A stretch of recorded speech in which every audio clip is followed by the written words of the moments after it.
అయితే ఎలా? ఇన్నోసెంట్గా కనిపించే ఓన్లీ 24 ర్యాబిట్లు ఆస్ట్రేలియా లాంటి పెద్ద దేశంని మోకాళ్ళపై కూర్చోబెట్టాయి. హ్యూమన్స్ వాటిని ఆపడానికి ప్రపంచంలోనే లాంగెస్ట్ ఫెన్స్ కట్టారు.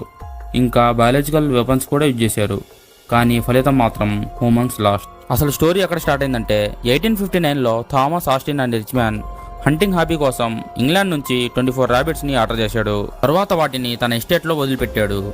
ఇవి అడవి కుందేలు కావడం వల్ల అక్కడి వాతావరణానికి త్వరగా అలవాటు పడ్డాయి.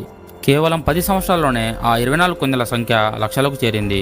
ఈ కుందేళ్లు గడ్డిని, చిన్న మొక్కలను వేర్లతో సహా తినడం వల్ల అక్కడి పశువులకు ఆహారం కరువైంది.